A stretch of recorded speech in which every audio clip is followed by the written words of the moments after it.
Teak 3b is also in the linear category, and it's our second slope teak.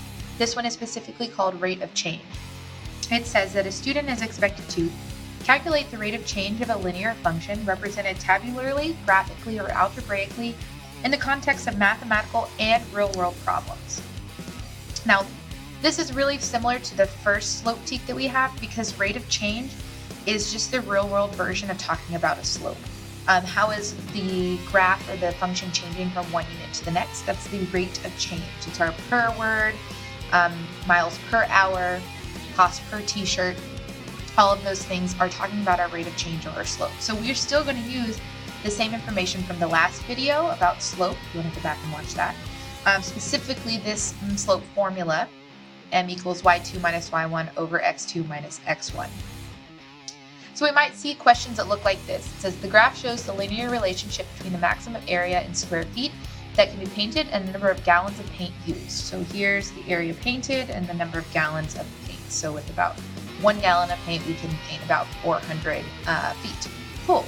Which of these best represents the rate of change in the maximum area painted with respect to the number of gallons of paint used? Lots of words there. Your key word is rate of change. When you see rate of change, you need to think slope. You need to think rise over run.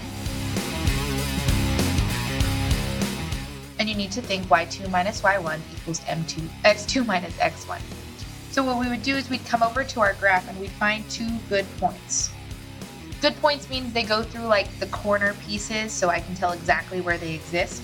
And I'm going to figure out how much it goes up, which is my rise, 400. And how much I go over. And even though it's 2 boxes, I'm really just going over to the right 1 unit from 0 to 1. So my slope is 400 in the positive direction, and the right 1, which is 400. That's the rate of change. So what this is saying is for each gallon of paint, or per gallon of paint, I can paint 400 square feet. That's good to know if I'm a painter. You might also see questions like this that are griddable. Griddables are the questions that are not pre-response. They'll have students want to input numbers. It says the table shows a linear relationship between the balance of the student's savings account and the number of weeks he's been saving. Based on the table, what is the rate of change, keywords, the balance of the student's saving in dollars and cents per week? We also see the word per, which is a huge indicator that we're looking for slope.